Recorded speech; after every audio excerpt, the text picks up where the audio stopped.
Welcome to the lABLEd podcast, a show about disability, illness and difference. I'm Lucy. And I'm Alice. And that's Lola. Kaleidoscope identity, and this is who I'm meant to be. I'm just labelled me. I'm just labelled me.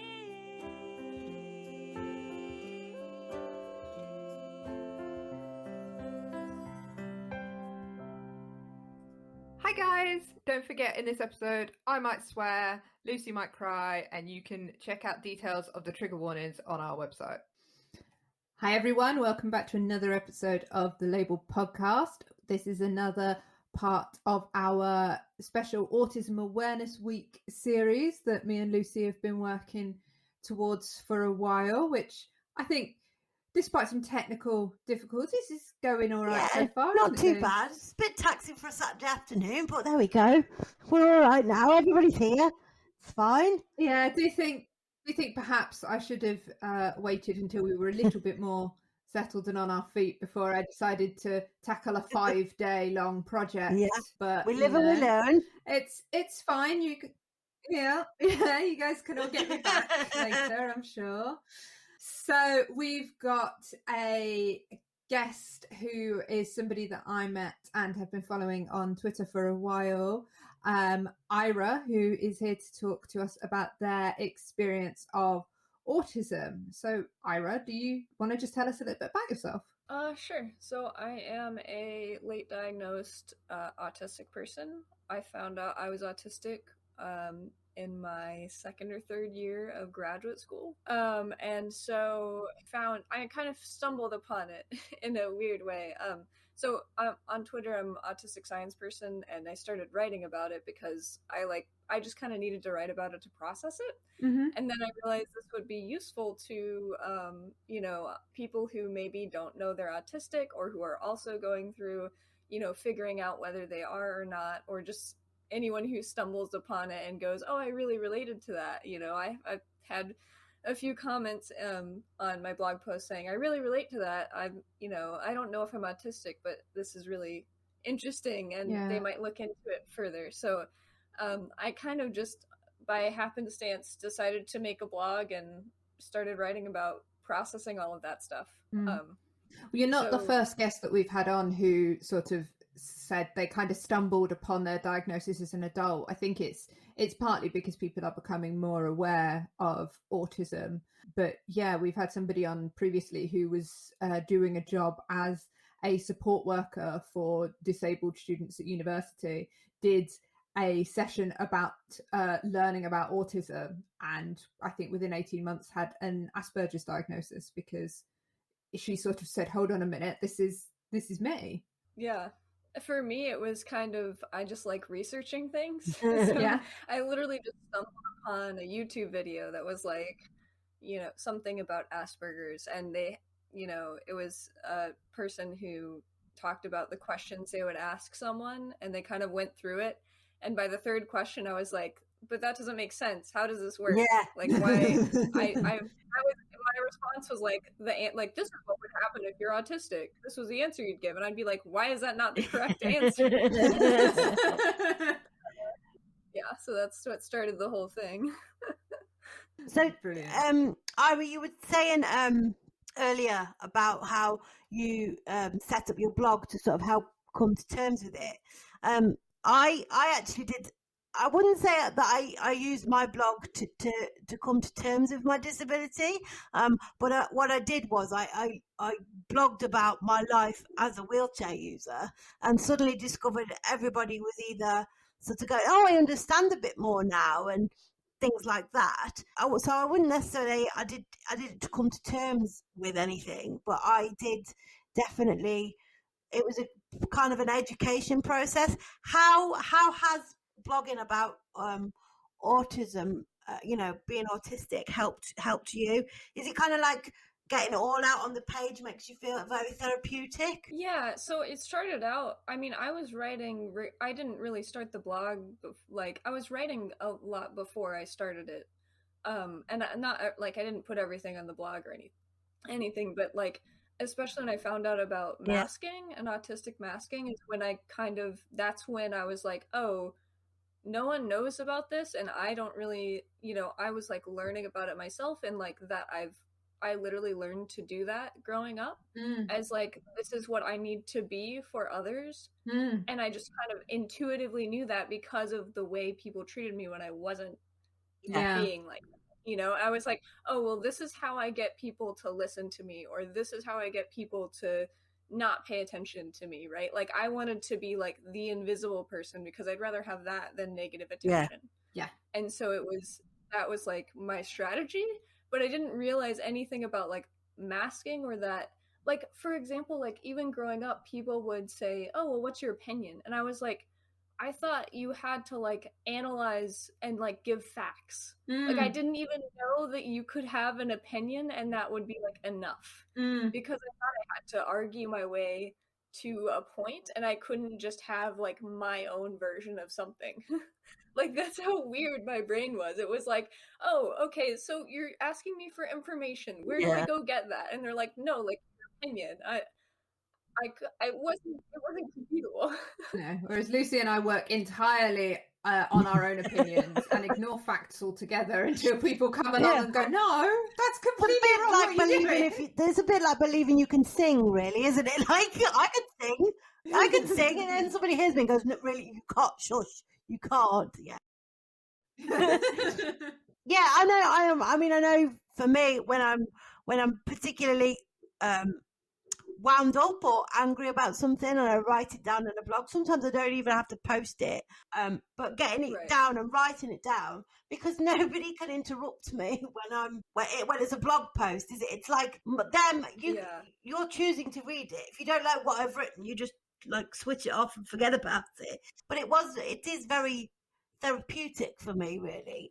So I write about stuff sometimes, and I'll perhaps sit on it a day if it's something slightly controversial before I hit post. And sometimes I don't even do that, but it is very helpful. Do you find writing and things sort of good for you in general? Oh, for sure. And I always like wrote, even like especially growing up, like as a teenager, I would write, like the angsty poetry stuff.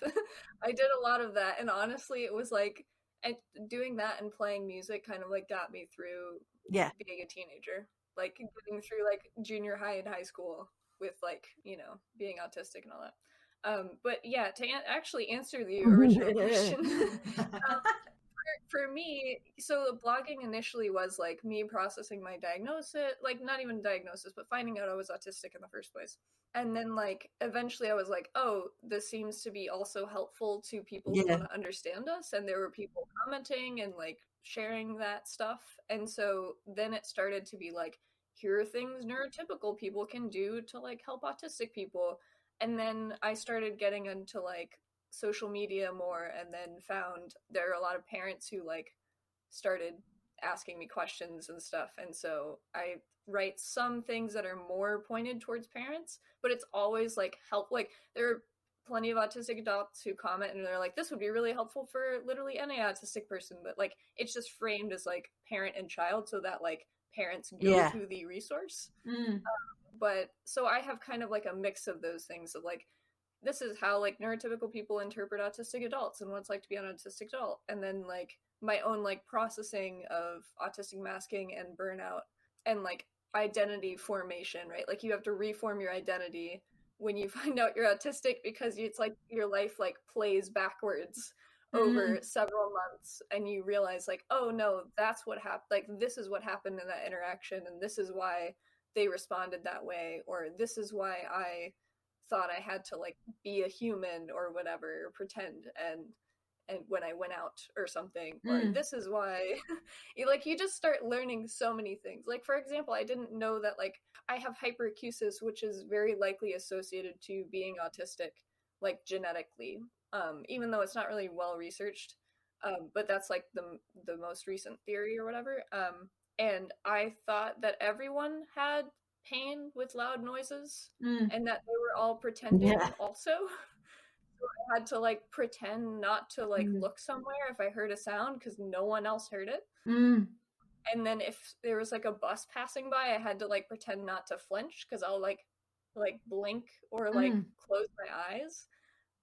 And I thought everyone did that because we're always taught that our brains work the same way. So that's one of my goals, is to be like, people's brains don't work the same way and we don't talk about it, and that's why this happens, and that's why like we have to pretend to not be in pain basically. And it's reinforced because when you tell someone like, oh, I don't like this sound, they just think that you don't like it. But like, I didn't have the words to say, this really hurt my ears physically. Like, it feels like a knife is stabbing my eardrum. Like, I couldn't say that because I was just like, this happens to everyone, right? Like, I think there's a lot of overlap with people's sort of experience of mental health there as well, is that particularly if you have a trauma or something that happens to you as a child, you just grow up, and it's not until somebody points out to you that that's not how everybody else functions, or that's not how everybody else copes, that's not necessarily a healthy behavior, that you kind of go, wait, not everybody cries himself to sleep at night or something like that, whatever it is. So I think what you're doing with your blog and stuff like that is, even if it is just encouraging people to ask those questions and not give people those weird looks and go, what do you mean it hurts your ears, but actually sort of stop and say, okay, well, tell me about that, and be open to the difference of experience, regardless of whether that experience is caused by neurodiversity or mental health or disability. Can I just say as well that I have cerebral palsy. I'm saying that for Ira's benefit because Ira won't know. So I've got cerebral palsy. So and a side effect of the cerebral palsy is startle reflex. So I will jump at any loud noise. If we were to sit quiet for 5 minutes now and then somebody go, all right, Luce, I'd probably jump out of my skin. When we log on to Squadcast, which is our podcast recording, you might have heard that noise that it plays to let you know that you're in the recording room. Every time that goes off, it makes me jump out of my skin. And for years, I thought that was just me. And then I met somebody else with cerebral palsy who I now work with, and she went, no, that's a disabled person. That's a cerebral palsy. When you meet somebody that goes, actually, no, I have that too, you think, oh, okay, that is just me being weird. And do you know what I mean? It's that kind of, you realise that it's not just your brain being an idiot, making you look foolish. Nearly every time I post about hyperacusis, because that's what the term is, right? Pain with loud sounds. Nearly every time I post that on Twitter, I'll get a reply going, thank you for letting me know what that word is. I have this, but I don't know what it is. And, it's not all autistic people, obviously. Like, people with hearing loss can have hyperacusis. People with ADHD will post and say, oh, I have that too. I'm not autistic, but I have that too. And like, people with sensory processing disorder, all these other people who have disabilities will be like, I've never heard of this because no one talks about it. And I'm sure they appreciate that, but I feel like I should every week just say, this is what hyperacusis is. This is a weekly reminder.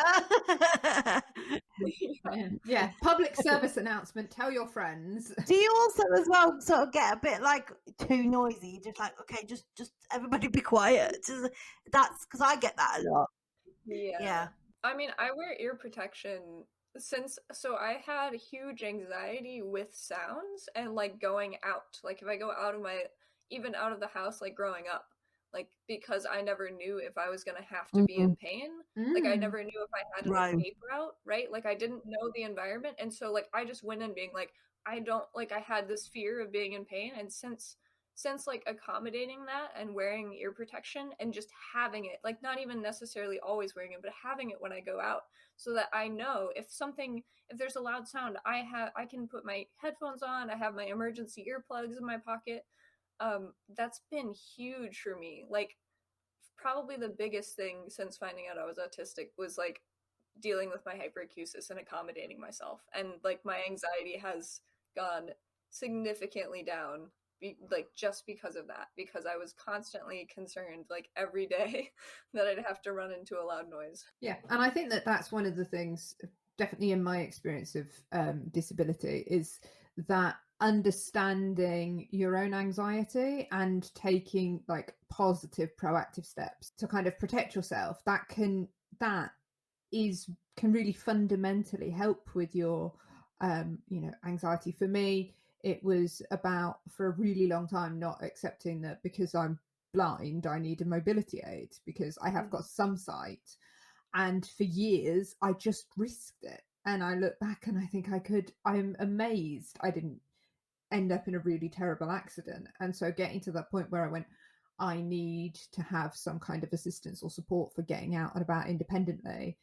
As soon as I started doing that, I suddenly just felt so much more at ease going outside. Yeah. It's that the fear of going out was a lot more crippling to me than actually my disability was. I think as well that my disability, I get kind of until recently, I think it's been in the lockdown and not having to go out as much that I've realised that sometimes when I go out independently, which isn't very often because I always need some sort of help, so I've 99.9% of the time I've always got somebody with me. But if somebody says, "Oh, I'll go into this shop and I'll meet you like in the cafe or something," and I'm on my own, I'm constantly thinking like, "Oh, what if I drop something? What if I can't? What if I get myself stuck?" It's like those silly little scenarios in your head will play out, and so I have to kind of like think about, like, where am I going to sit? How am I going to do it? And once I've done that, once I've sort of had a word with myself, it's kind of, my brain calms down. It's almost like I need to think it all through before, do you know what I mean? Before I actually do anything. It's quite, the brain is a weird little thing, isn't it, really? Yeah, and going back to, noticing that you have anxiety or you have these problems, like, that's the other thing, is a lot of autistic people have alexithymia, which means we have trouble like recognizing and labeling emotions, especially. So like if someone asked me how I was feeling, I would be like, I don't know. Like I literally didn't know how I was feeling. I check my pulse sometimes, because if I'm like, I feel off, but I don't know what. Like I don't know what the feeling is. So like I'll check my pulse, or I'll like see if I have like stomach pain, like maybe I haven't eaten. Like I have a whole checklist of things that I go through to like determine it, because once I do the thing that makes me feel better, I'll go, oh, I feel a lot better. A lot of times I'm like too warm or something, and I don't realize it for half an hour, and I'm like, I'm really annoyed right now, what's going on? I'll take my jacket off, and it takes a half an hour for me to recognize this. I'll take my jacket off and I'll go, oh, I feel a lot better, it's just too warm. Like my body doesn't recognize that signal. Yeah, it's really interesting because when you guys were talking about like blogs and writing, I was thinking, I wish I'd done that. It sounds like it would have been much cheaper than the hundreds and hundreds of pounds that I've spent on therapy over the years, talking to people who have been paid. That is the way I look at it, to be honest. To me, it just calms my brain down. And then if I do post anything and I get a response that goes, oh, yeah, I get that. It's kind of like, okay, all right, I'm not odd. Yeah. One of the things that I had to do a lot of work in therapy over the years is learning about kind of naming emotions. And so and I know how difficult that can be to able to sort of go, okay, well, why am I feeling really anxious? I'm feeling really anxious because I know I've got to go to the pharmacy to pick up my prescription, but that means going outside and I haven't got a mobility aid or whatever it is I need. And being able to kind of unpick that, it's taken me a lot of work. But that's the idea for me, that you may also experience that in sort of for physical stimulus. I mean, I can see why that would get really overwhelming. And it is quite an alien concept for somebody who doesn't have that issue to, it's a little bit like when you've got a small baby and you kind of go, oh, they're crying. Why are they crying? Are they too hot? Do they want to feed? Do they need the nappy changing? Are they just grumpy? But to have to almost do that guesswork for yourself, I can imagine as well, that's probably quite sort of emotionally fatiguing. It's a lot of cognitive resources, and you have to remember to do it. That's also the issue, right? Because there's some people who have executive functioning issues when they're autistic, and so like a lot of times, like I can forget to eat if I'm working until my stomach actually hurts, like physically hurts and is growling at me, and I'll be like, oh, I guess, and so I have to, it's just like more things to kind of do every day, like more mental notes. And it's similar to what you said, Lucy, about, you know, making sure you look at everything and you know where you're going and how to maneuver a space before. It's the same kind of thing where it's like, I have to do this to like know what I'm feeling and to like make everything okay, basically. I mean, you said earlier about your diagnosis being while you were at grad school. Is that right?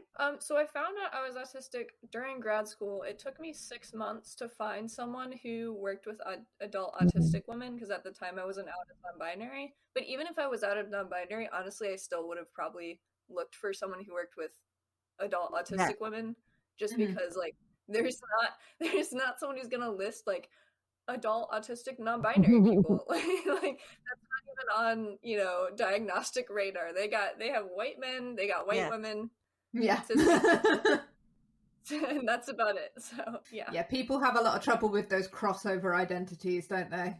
You don't fit in this one box. How am I supposed to treat you? The thing I wanted to ask Ira was, how was it all? Because we speak to a lot of people, don't we, Alice, about how, you know, their diagnosis later in life, it was kind of a bit like a flicking a light switch, and it was like a relief kind of feeling. Did you feel the same thing? It's not something me and Lucy have experienced, because we both have known, you know, since as long as we can remember, we have sort of comprehended to the age appropriate abilities that we had a disability. So to have that unexpected diagnosis, or, you know, unexpected diagnosis, you know, a welcome diagnosis, I can see how it would be. Was it a welcome diagnosis, or did you spend a lot of time? Yeah, it was. I mean, at the time I didn't know what it was, but like for me, I kind of hyper focused on it for like until I got like an official diagnosis, because I just didn't really know anything about like the disability community at the time too. So when I found out,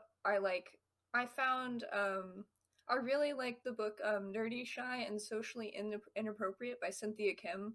That really confirmed for me, because it was like more about her processing. I think she was late diagnosed too. And it was like her processing her late diagnosis and about her life. And I could just read it and I was like, yes, like this is it. Even though the whole time I was like, oh, well, I don't have an official diagnosis. And it was also tough because I was taking classes at the time. And because I didn't have an official diagnosis, I couldn't get accommodations.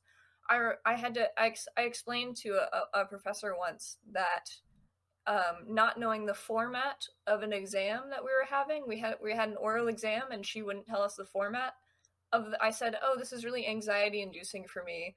And she didn't understand what I was trying to say. And she was just like, oh, you'll do fine on the midterm written exam, so you'll do fine. And I had a panic attack / shutdown. I honestly I think it might have been both during the exam. And she felt terrible, but like, I couldn't explain, like, if I had said the word autism, it wouldn't have made a difference. You know what I mean? Like, because people don't know what it means. So that was the other reason why I really started writing about it and like putting it out, because I was like, if I tell people this, they're just going to go, oh, well, you're so smart. Like, I would never have known. Or I've heard, you must be really high functioning, you know? And it's like, you've seen me in a very specific environment and not like in any other context. And you've only, like, if I have a meltdown or shutdown, I'm just going to go to the bathroom. Like, I'm not going to go hang out next to you, you know? So it's hard to get people to understand that. And so I didn't really disclose until very late with my advisor, when I was already comfortable with her, and she even knew before me about like my auditory sensitivity stuff. Like she was like, yeah, Ira has that ears, you know, like she knew I had really good hearing, and she would even ask if like she was doing something loud, like, do you mind if I do this right now? Like, she would ask me that ahead of time. So I was very lucky in the sense that like she understood that without me having to kind of say, oh, well, I'm autistic and this is what this means, you know. Like, it was just it was more supportive than a lot of graduate students have. I was just going to say that. I mean, it sounds, you know, again, we've talked to a couple of people, and both mine and Lucy's own experiences of academics and higher education, it's not always the most supportive place for disabled people. So it's really nice to hear a good story of somebody who had a good experience. I've been very lucky. And even, for example, like presentations and stuff, I once asked her, like, can I just like write all of what I'm gonna say like into my notes? Like, is that okay? Like, I didn't think that was okay. And she's like, yeah, that's fine. I was like, oh, thank God. It's like, I don't know what I would do without having some sort of script or more structured kind of like presentation if I'm doing something. Yeah, that's really interesting. Do you think, your diagnosis helped to kind of getting through your grad degree? Do you think you'd have your degree now? If I had not figured out I was autistic by the time I did, I would have burnt myself out even more.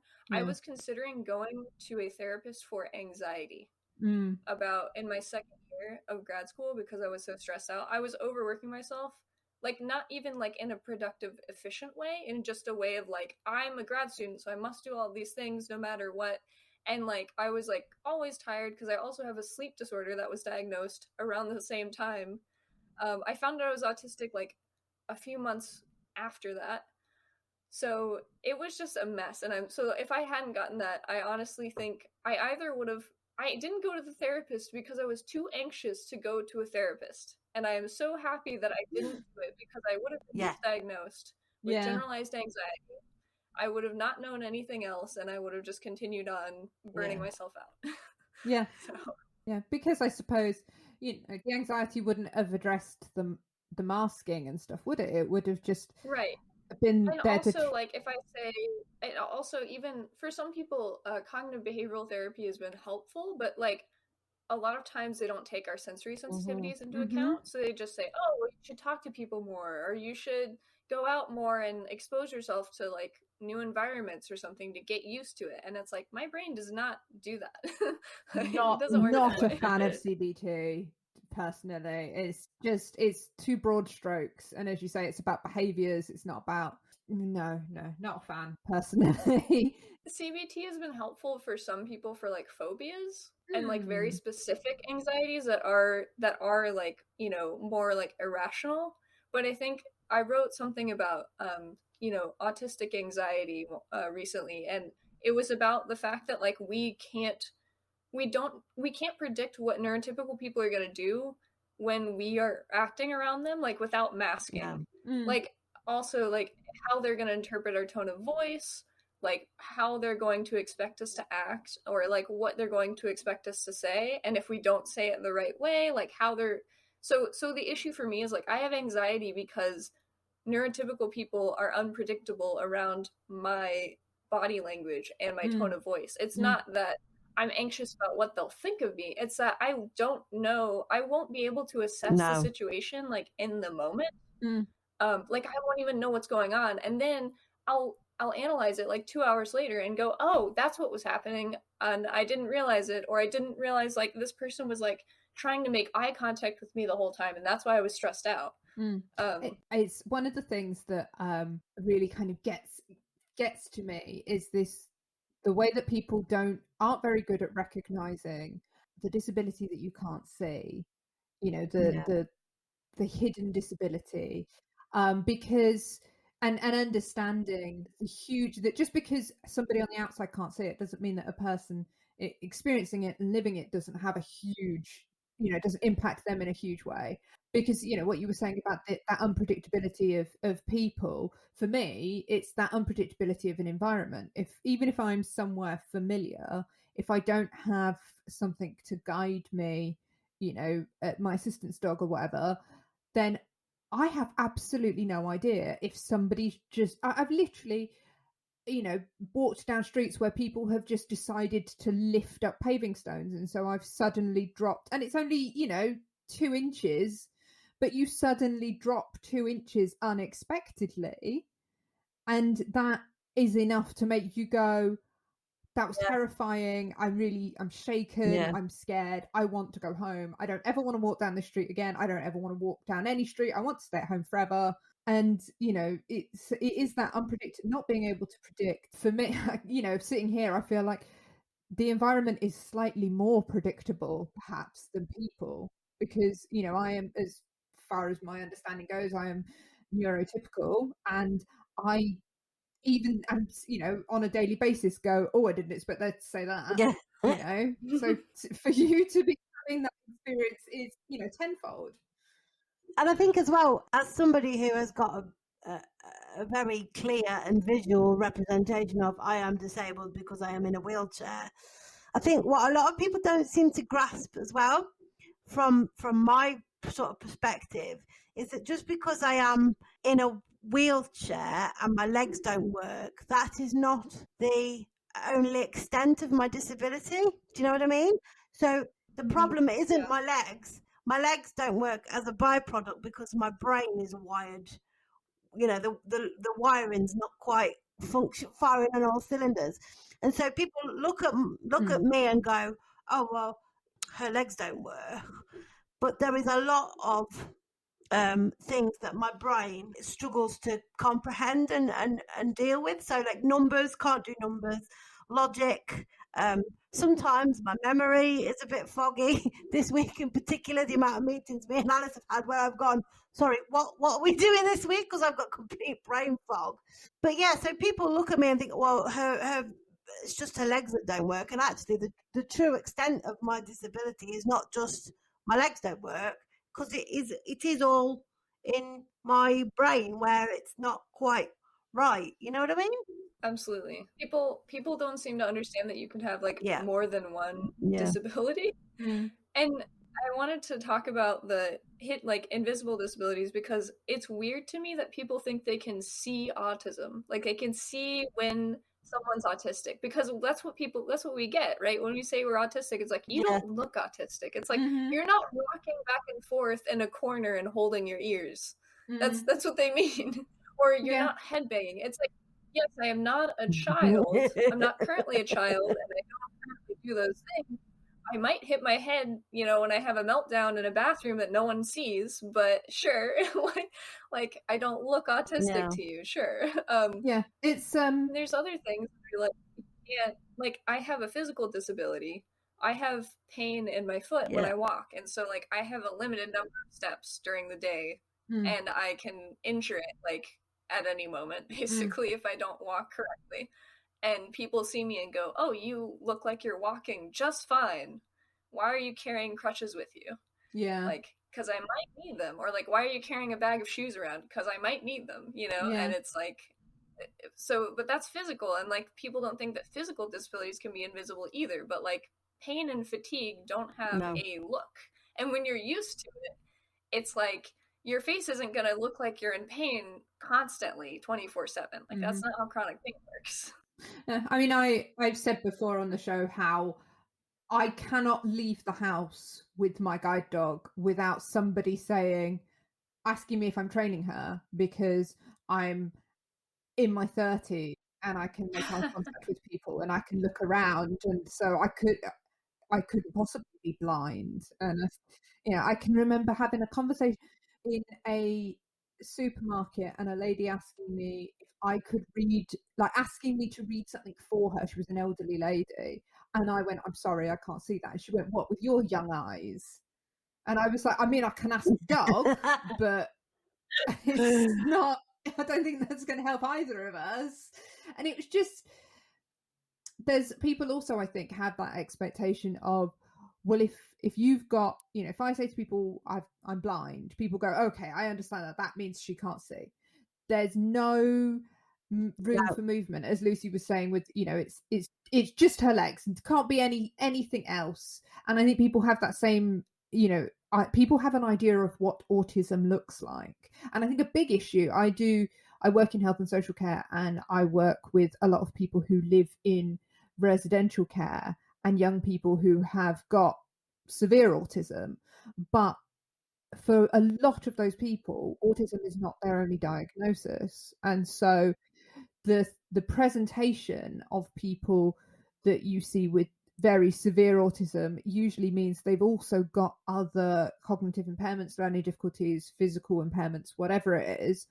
And people go, oh, well, that's what an autistic person looks like. That's what an autistic person does. Whereas actually, what an autistic person does is very person specific, is very varied because it is a spectrum. And as you say, is of course hugely impacted by any other personal needs and just kind of quirks of personality. Yeah, I just want to clarify real quick on the term like severe autism. Like functioning labels generally aren't helpful. Like and that you mentioned why is because there's the people who are told that they have severe autism are just autistic and have other disabilities. Yeah. Including, like autistic and intellectual disability, or autistic and have seizures, or dyspraxia, or motor speech impairments, or like any other kind of combination of things. And so like when people think of autism, they think of autism and intellectual disability and seizures.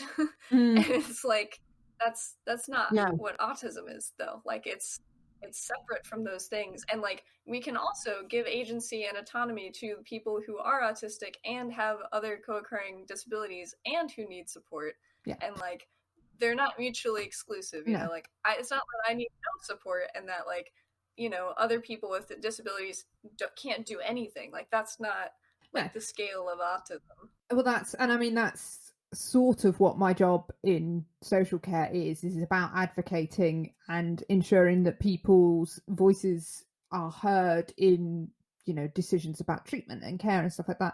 And I'm definitely aware that because of the profession I work in, I have a tendency to use those more kind of medicalized languages, and I fall into the trap that I was just kind of complaining about. I know that I have the tendency to do that, so I appreciate you kind of pointing it out, because it is something that is one thing that we try really hard to do on this show, is sort of say to people, just because this is what your experience, even if you're talking about your experience of disability or whatever it is always more complex, and it is always related to a specific person and all of the things that combine to make them who they are. I think that goes across the board in every sort of disability, whether you're blind, use a wheelchair, it's a cerebral palsy, autistic, whatever it is, that every disability is a huge beast, and there's no I think we have the media to thank for, this is what a person who has cerebral palsy looks like. Oh, this is what a person who is blind looks like. Oh, this is what a person who is autistic looks like. That's, I think, because it becomes so embedded in people's brains that they go, oh, yeah, I know exactly what an autistic person looks like. Or I know exactly what when actually I have grown up around people with countless disabilities that you go, well, actually, yeah, I've got cerebral palsy, but my friend has also got cerebral palsy, and it doesn't affect his legs, it affects his arm. He can still play darts one-handed and stuff. So you wouldn't necessarily look at him and go, oh, he's got cerebral palsy, but he has, because I know that because he's told me. So yeah, I think that it's that whole representation thing. And it was what I was saying in a episode earlier this week to do with the Autism Awareness Week. For me, I am a media student graduate, so I am quite passionate about representation in the media and things. And actually, when I look at how the media treats people with disabilities, I just feel very disappointed and very sad, because it's like, you've just let me down there, really. The media time and time again has a fantastic opportunity to show what it's really like, and they just choose the stereotypical label of, okay, we want somebody who's autistic, we'll go with this character with these traits, because that's what everybody can identify as. And it's quite sad for me, really. I think that's the case across the board with any kind of minority diversity, though. There is, unless you're a white man, and preferably a straight white man, then you don't get to have those complexities. I mean, I'm sure, being non-binary, that you have had people asking you, Ira, if you think that there's been there is a connection between your gender identity and your autism. And you know, I can imagine that would be the sort of, it's almost laughable to say that. I mean, of course, your autism impacts on your processing of your personal feelings and emotions, but if you were born into a body that is, you know, your gender is different from that you were initially identified with, that's not related to your processing at all. Yeah, I mean, I think there's different experiences with gender and being autistic, obviously, but yeah, for me it was there were like separate processes to kind of think about. Like it's like once I kind of understood being autistic, it's like my brain had to deal with that stuff before I could even think about gender. And then realize like, oh yeah, I've always been like this, and there was just never a word for it. And like because I was autistic, I'm not sure if it's that I didn't notice other people or that I didn't care. I think it was a little bit of both. I just didn't care what people thought.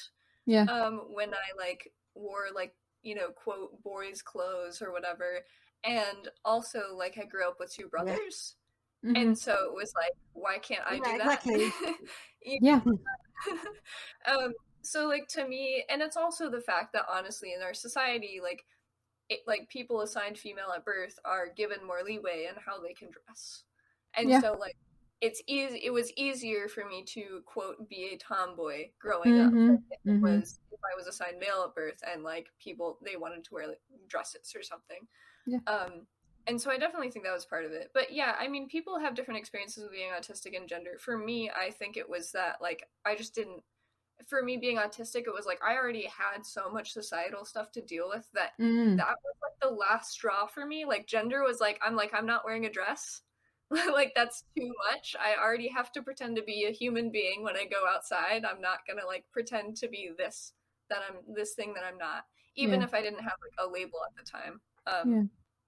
Oh, and I wanted to go back to what you were talking about with the media, because I agree that it makes like there's like one type of an autistic person that people think of a lot of times.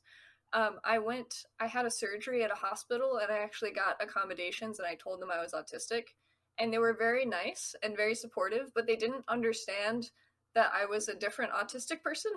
So when I was in the hospital, they actually they were going to turn the fluorescent lights off in the room because they were like, oh well, you know, they were like, oh yeah, I've heard that, you know, autistic people don't like that or something. And I was like, actually, I have a sleep disorder, so I really appreciate if the lights were on. And she like turned one panel of the lights off and then left the room, and it's just like, I'm a different person. Like we're not all the same. We have different needs. Like, not everyone's sensitive to sound like I am. Not everyone's sensitive to light. And some people are, like, the opposite, and they need, like, you know, proprioceptive feedback, or they need to listen to loud music to, like, drown out other sounds or something. Like, it's not... So, like, there is, like, very much one type of autistic person that is in media, and people will base their... I've said this before, Ira. Many people, because I'm not the kind of disabled person that wants pity from other people. Like I don't want you to feel sorry for me because I don't feel sorry for me. But so because I don't want people to feel sorry for me, they automatically want to talk to me about the Paralympics that I'm entering. And I'm like, I don't do that either. I've just had a pizza for my dinner. Do you know what I mean? Like I'm not like, there is no way I'm getting up early tomorrow to go down and like swim 50 lengths. So, you know, people, they automatically assume that if you don't want pity, then we must be inspirational Paralympians because I'm in water. Like, no? Yeah, it is. It's amazing, really. It is that kind of that one or the other, isn't it, that you see? You either see in, you know, on TV, it's the incredibly high functioning person with autism who can't handle any kind of social interaction and is also, you know, a like Mensa level genius, or it's the complete other side of it, and it's somebody who, you know, has difficulty, you know, managing their own behaviors and gets inappropriately close. And I think that this is part of the reason why I wanted to do a week about autism, is because I have a couple of friends who have had those diagnoses similar to you a bit later in life, and there has been an element of course that, you know, actually that fits, I can appreciate that now, but I think it's also quite dangerous to do that, because I then, you know, I don't want to put the expectations that I've got on the experiences that I've got with people with autism, or even the experience that I have with one friend who has got autism, over the experience that I have with another friend who's got autism, because they're entirely different. And you wouldn't do that with any, you know, neurotypical person. You wouldn't say, oh, well, because Ben's a man, he's going to be exactly the same as James. It's not that straightforward. And, you know, I think that was, as I say, one of the reasons why I wanted to sort of do this week was to show the variety of experiences of autism, and how it's the thing we've said about all sorts of disabilities, we say time and time again, is just to ask what a person's needs are, you know, because everybody's needs are different. The number of questions about how do I deal with this autistic person or something, and it's like all these autistic people giving advice, and they're like, well, have you asked the autistic person yet? Like, have they? And also they'll be like, oh, well, you know, they can't speak, and it's like, okay, well, can they point? Like, can they hold your hand and like drag you to like what they need? Because like there's communication without speaking. We do it all the time, and neurotypical people love talking about how there's nonverbal communication, right? But then like if an autistic person doesn't speak, it's like, what do we do? Oh my god, how am I going to speak? It's like kind of panic. The power of just getting to know somebody and spending some time with somebody, that's, you know, for neurotypical people, like I mean, slightly sort of different experience for me because of my visual impairment. My understanding, it's not that I don't understand body language or process it in the same way, I just don't see it. So there is an element of, you know, for me, definitely getting to know a person means I'm much more able to read their non-verbal communication, because you just know them better. But then that is the same with everybody. If you spend some time getting to know someone before saying, oh well, how can I possibly understand them if they can't speak? And it's the classic thing of just, you know, the people assuming that we are stupid, and so I get a lot of, does she take sugar, or how old is she, talking about me to the person I'm with. And my friends will go, ask yourself. She can tell you at length, probably, you know, exactly how I want my cup of tea. And you just think to yourself, if you took a little bit of time just to get to know me, and sort of even not even like knowing all about me, just having just being a basic human being and having a generalized chat about stuff, rather than sort of standing in a corner thinking, oh my god, I can't speak to them just in case I say something wrong. And because, you know, I can guarantee I've heard it all, you know what I mean, and nothing, I don't get easily offended. So I do think there is, it's like Alice said, just getting to know somebody and being brave enough to say hello is, you know, if you can do it's the first of many steps, you know what I mean.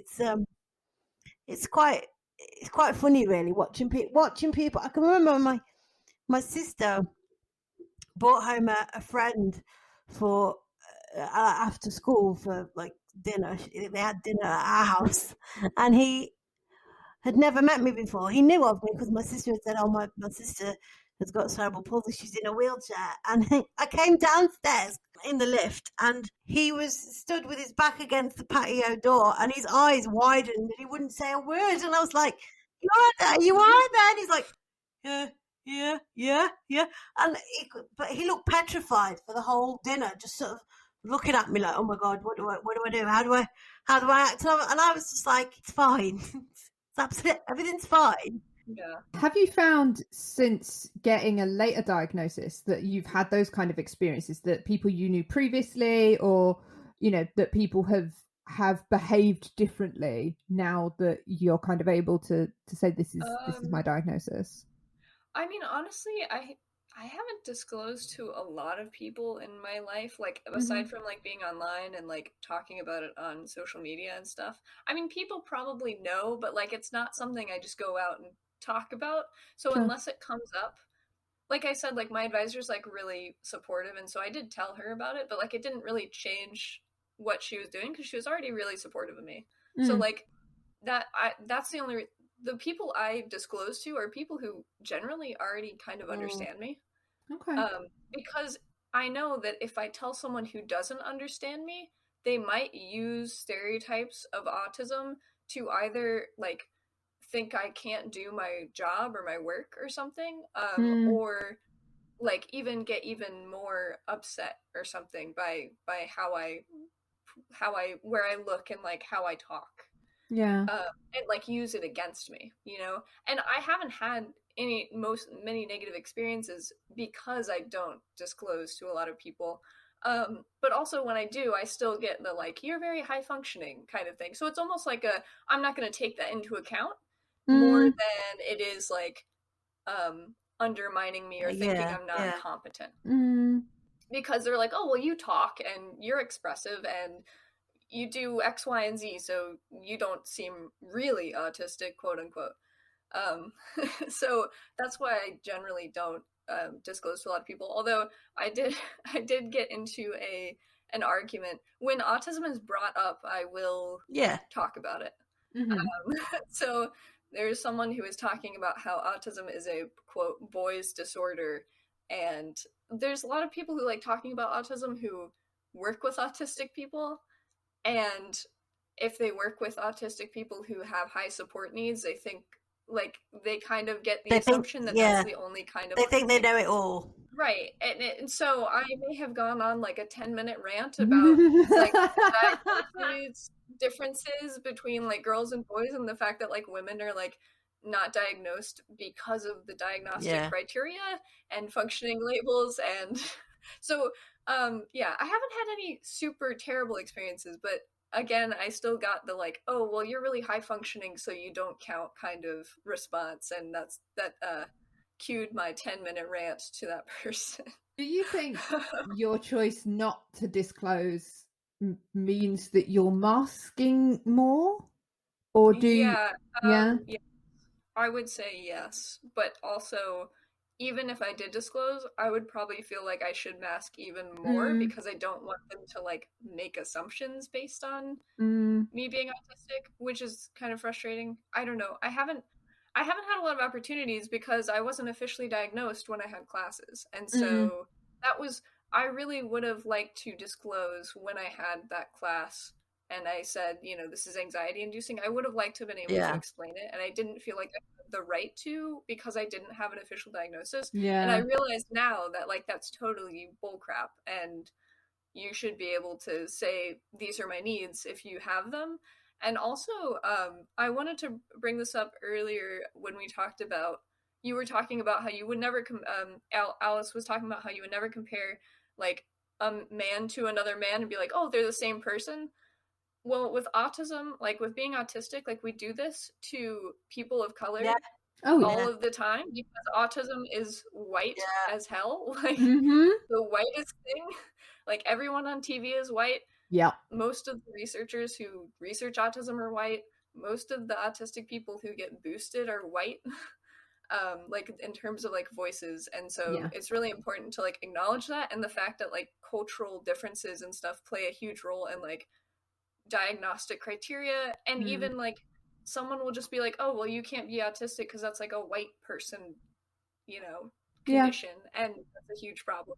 I think as well it's very important to say at this point where we've just brought up, you know, the issue of race and disability in general. I've seen in recent months, since the whole Black Lives Matter movement has really started to gain some traction, there have been instances where some disabled people have said, well, you know, it's almost like, well, I've got enough to deal with, you know, I'm disabled and all this kind of thing. And actually, I think it needs to be recognised that a lot of the disability movement, particularly in America, has been boosted really by people of colour. If you look back in the history of disability rights and things, having, it's almost like that solidarity between the two sort of minority groups were like, okay, we understand, let me help, and how can we boost your profile and get your message across, has been really helped by people of colour. Absolutely. Well, and the Black Lives Matter movement, it's particularly pertinent to raise in this episode, because actually there are lots of autistic people of colour in America who experience a great deal of police brutality because of their autism. They have difficulties with kind of managing the arrest process and the incarceration process, and people who are just, because of their autism, it means that they present and behave differently in certain social situations, that people are getting, the police called on them simply because they are an autistic person, they're a person of colour behaving in a socially unacceptable way. Yeah, and it's important to acknowledge that they're autistic people of color can't put down their mask. No. Like it's like dangerous for them to do that. At any point, like when you're out in public and they don't have that option, and that makes their mental health probably significantly worse, and like it compounds everything about being autistic in this world.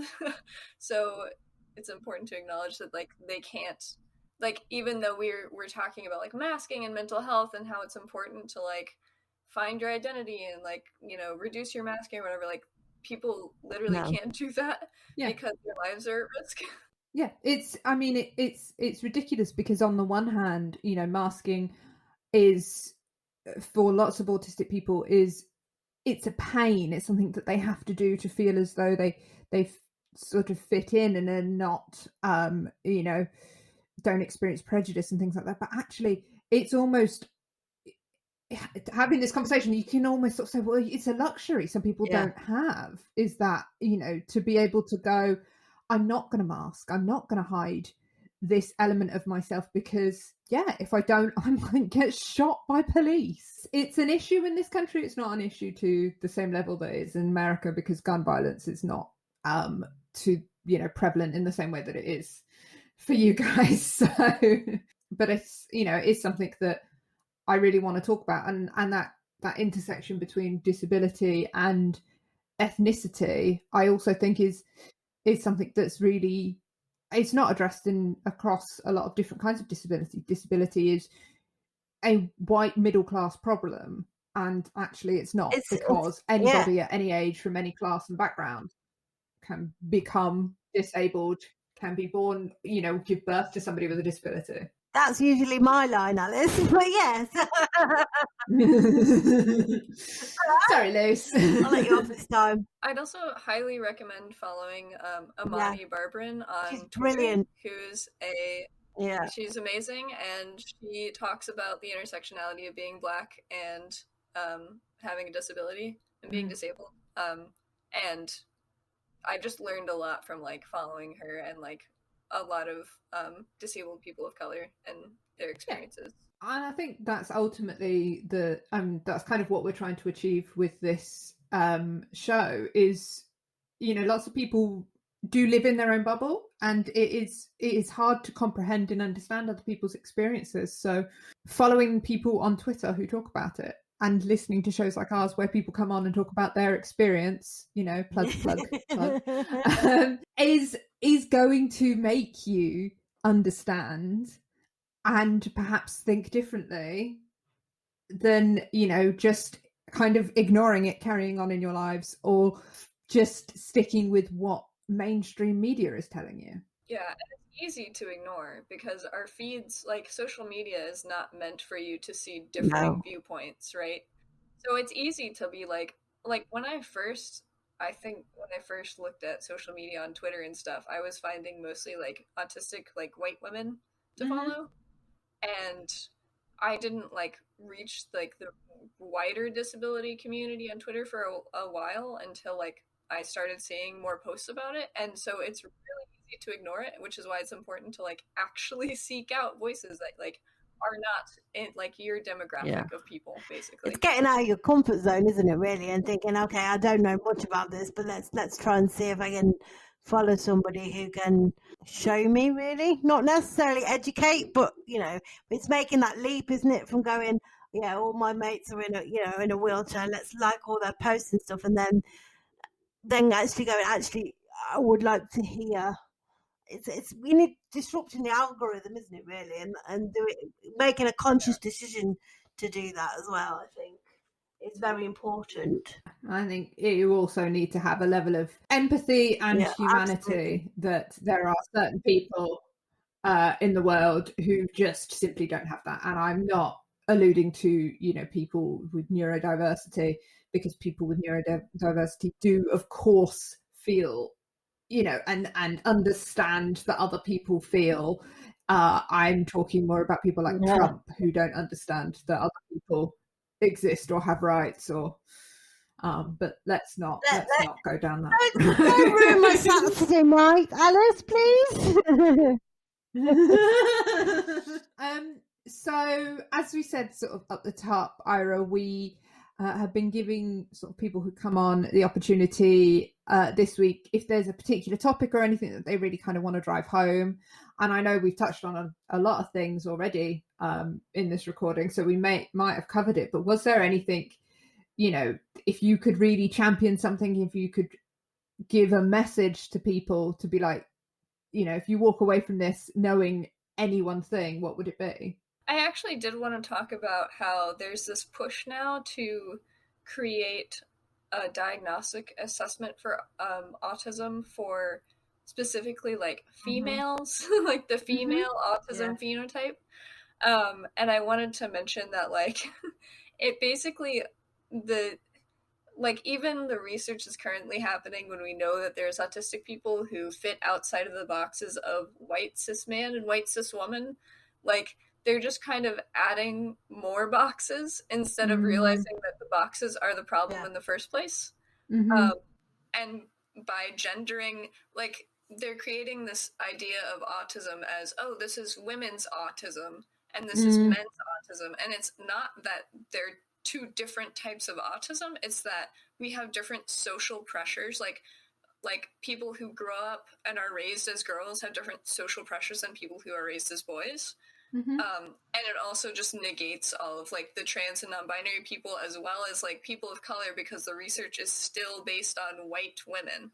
And so it's just important to acknowledge that like not everyone has resources for an official diagnosis. Not everyone can get a referral because of the way diagnostic systems have been set up and the way research is set up, and the fact that it's just based on this one assessment that they use for research is based on autistic cis white boys who didn't mask, right? So they're not even getting all of the autistic cis white boys. They're getting some of them that quote unquote look severe or don't mask.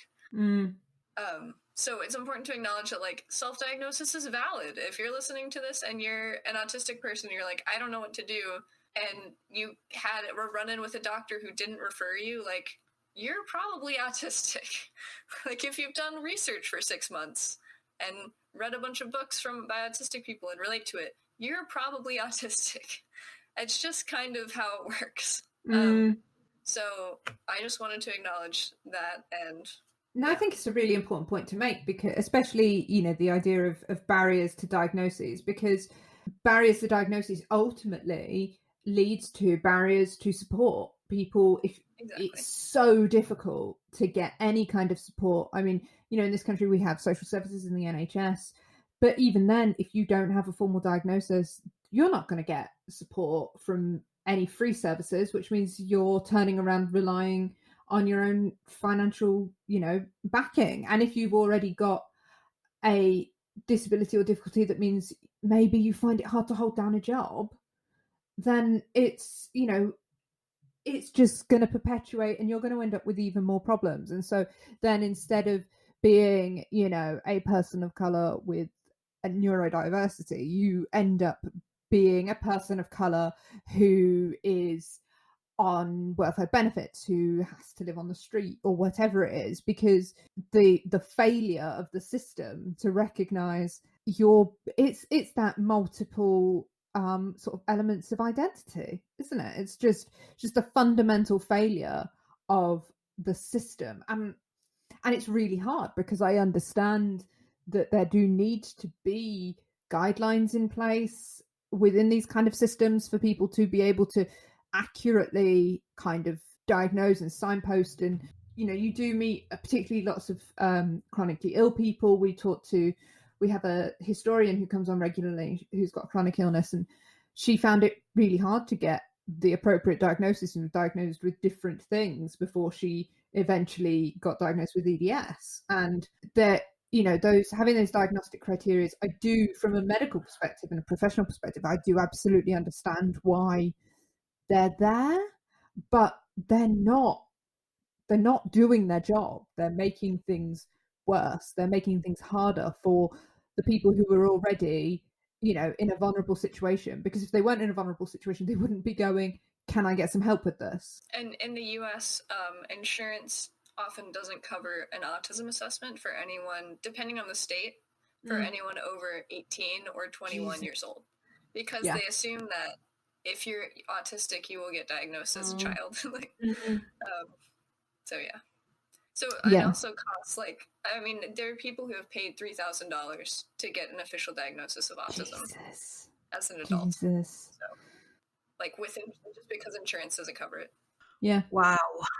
Yeah. I mean, I've been working with somebody who, upon turning 18, was just summarily dumped out of child services, and he also had mental health issues alongside his autism, and adult services were like, well, we can't support you, you've got autism, we don't have the specialist therapies to be able to support somebody with autism who's also experienced trauma.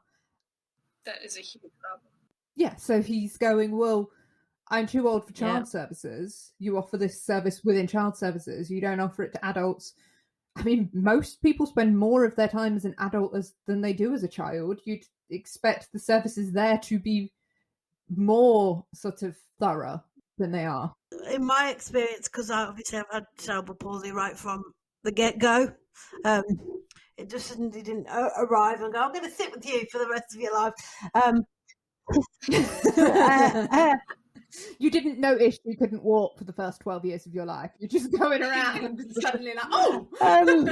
But yeah, so I have been a child with cerebral palsy, and then when I got to the age of 18, I left school, and then everything stopped overnight.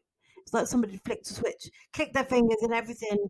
So I had to fight for support when I was at university. I had to, and it's when you're 18 and you're just about to set out on your life, and everything, you're up until that point, everything's going swimmingly, and then all of a sudden they go, and you're going to leave school now, and pull the plug. And if you're not careful, I'm very lucky. I've got family and friends around me that are very supportive and will always fight my corner. But there are people that I know who haven't got that family and friends network, who, again, you free fall really until somebody goes, it's okay, we've got you.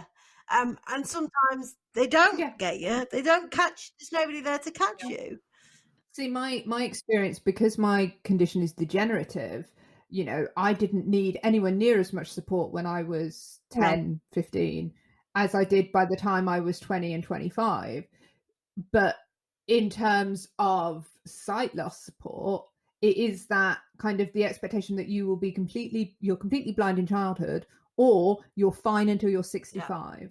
Yeah. And there's a 50 years gap in there of just the assumption that all the people that within those 50 years, your sight will be stable, you won't have any needs, everything will be fine. I think from my perspective, it's going back to that thing of, everybody's looking at me in a wheelchair and thinking it's just your legs that don't work, but not really been any research into cerebral palsy as an adult, really, to be honest.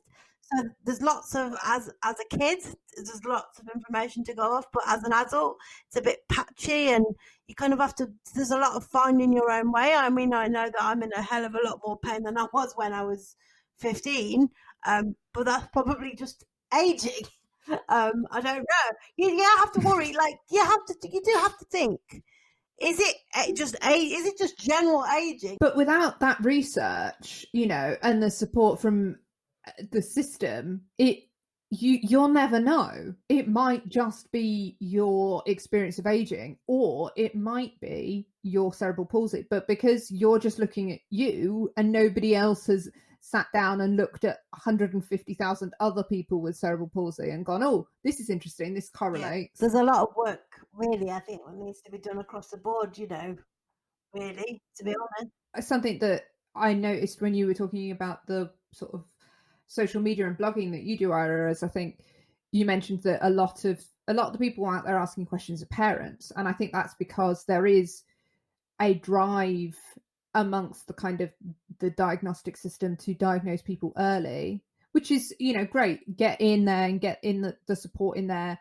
as early as possible, but that does mean that anybody who begins to get to that age where they're able to go, I need to mask, I need to manage my social behaviors so that I fit in, they're suddenly not getting diagnosed. And so those people are then waiting until they're in their 20s and 30s and 40s and so on before they're going, oh, and the impact that will have been having on that person's life that's the immeasurable bit. Yeah, and I wanted to go back to what you were talking about with mental health services. I actually helped moderate a Facebook group for autistic girls, for like parents of autistic girls. It included autistic trans and non-binary kids too. But basically, even if they had a diagnosis, and this was a UK group, even with CAMS, they would say, oh, well, your child's autistic and so we can't treat them even though they have severe mental health problems and depression and anxiety because that's an autism thing. That makes no sense to me at all. Yeah, so with a diagnosis, there are these autistic girls that go in there and they have severe mental health problems. They call, people say school refusal, but what that really means is they're in a mental health crisis and they cannot go to school. Yep. And the school is not accommodating them, or they're masking and they're not getting sensory supports or transition supports or anything. And so it's just like an absolute nightmare. And I don't understand, like being autistic doesn't make you not have mental health problems.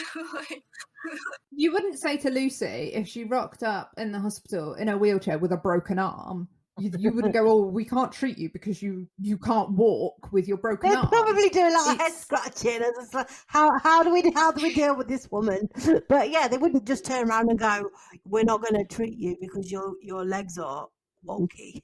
Just the one other thing I wanted to mention also is that, especially in the US, if you get an early diagnosis for your kid, a lot of people push ABA therapy, which is based on gay conversion therapy. Oh, Jesus. This is not something I have heard of. Yeah, okay, that's why I wanted to mention it. So it was created by Ivar Lovaas, who helped with the Feminine Boy Project, and he essentially tortured children. I'm sorry, I probably should have put we'll put a trigger warning on that. We'll stick one at the beginning. Don't worry.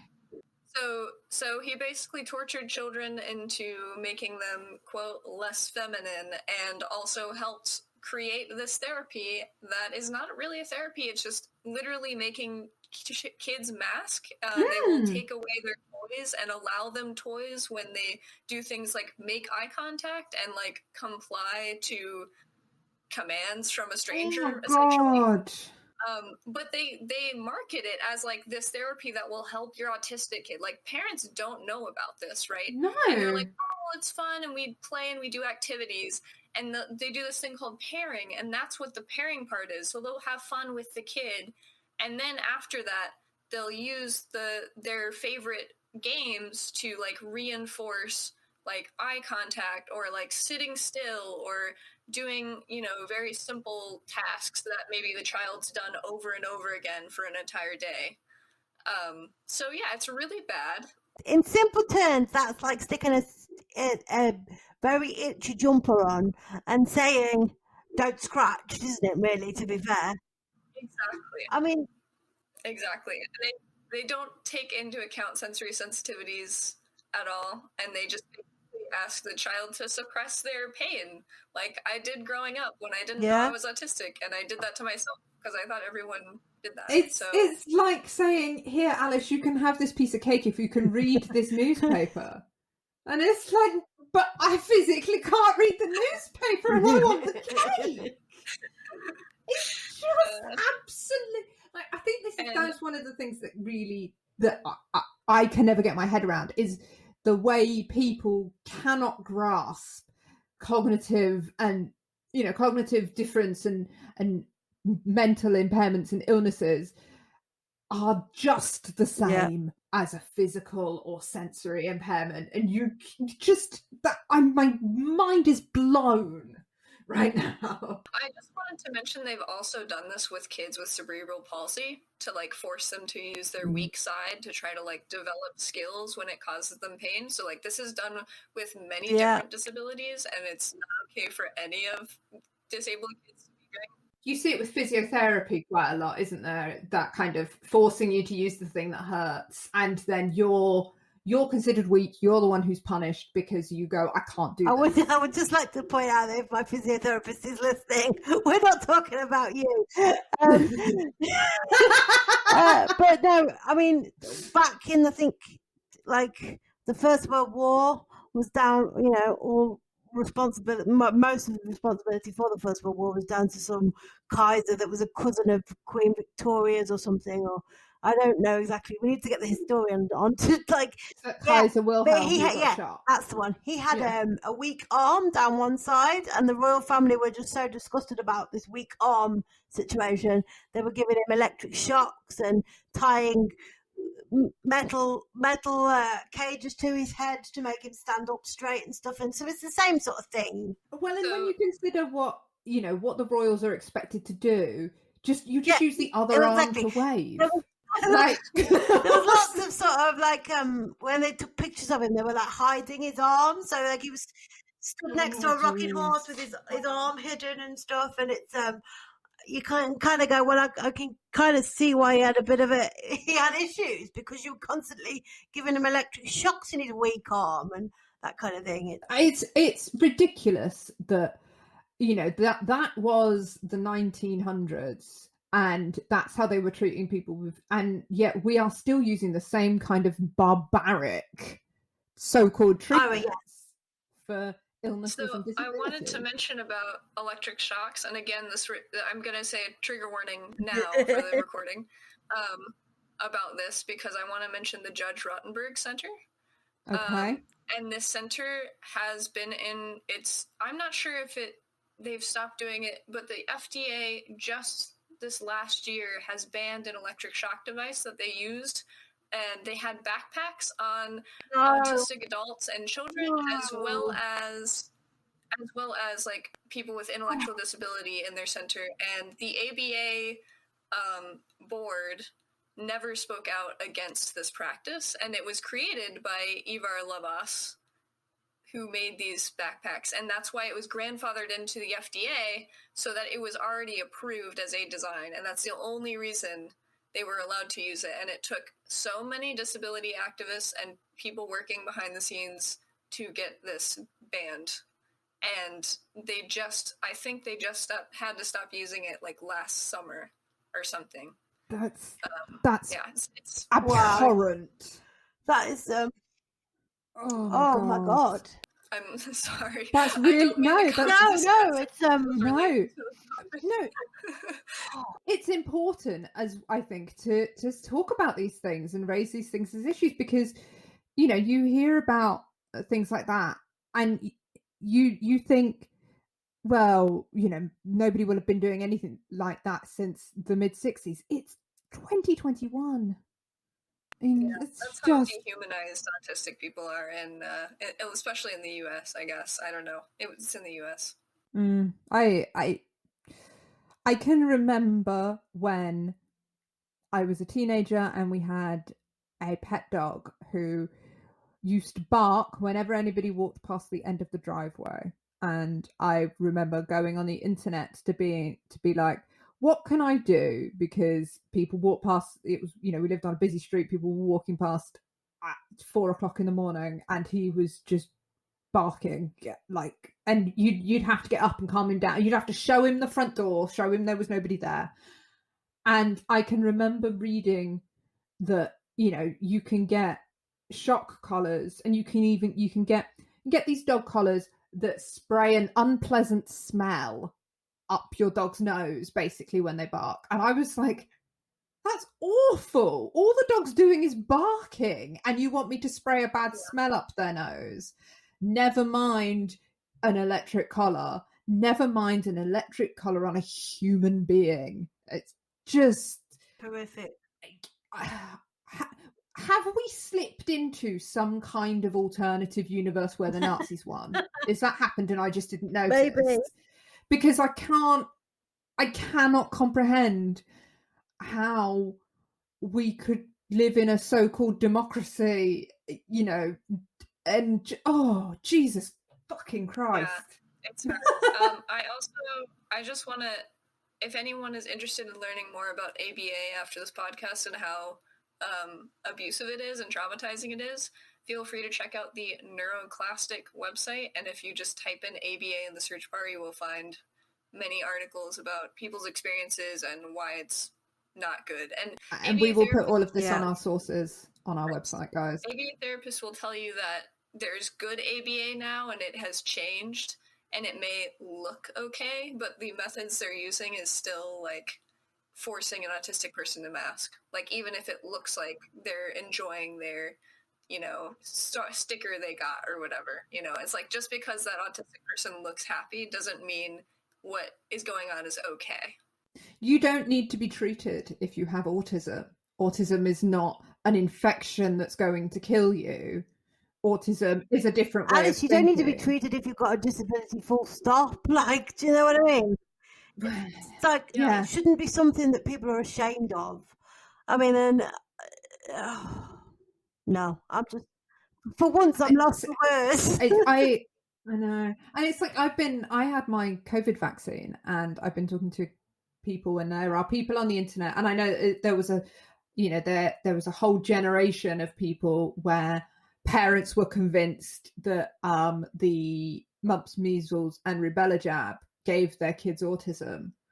And it's just, for me, I would almost say to these people who are like, well, I don't want the COVID jab because we don't know the impact it's going to have on, fertility and pregnancy and things like that. And you sort of want to, why are you so worried about your child having autism? Like, just because your child's got autism, does that mean they can't live a fulfilled life? People just don't understand what it is still, honestly. Like, they don't know autistic people, right? They see the people in media that like neurotypical actors playing autistic people, and that's what they base things off of. And they probably do know autistic people. There are probably, yes, absolutely. They don't know that there are autistic. They don't know they know somebody who is autistic, but they do. Yeah. Yeah. Exactly. Ira, this has been a really fascinating chat. Is there where can everybody find you online? To follow you? Oh, sure. My blog is autisticscienceperson.com, and you can follow me on Twitter at autsciperson. Just if you type in autistic science person, I'll come up. And I'm also Autistic Science Person on Facebook. Fabulous. As well. Thank you so much for your time, Ira.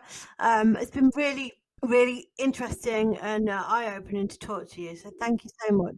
Yeah, thank you for having me on and having your Saturday evening talking about sad things. It's fine. I'm going to go and eat some chocolate now. It's fine. Well, I've got leftover pizza for my tea, and there's gin, so I'll be fine. I'm going to go and get myself a gin now while I think about it. So probably still a bit early for you, Ira, I'm afraid. Have one later and think of us. Thank you very much, Ira. Thank you. Thanks for listening to the lABLEd podcast. If you like the show, please rate, review and subscribe. You can follow us on social media at lABLEd podcast. Thanks go to our editor Adam Hall, our music composer Maisie Crunden, and our graphic designer Sarah Coley. We'll see you next time.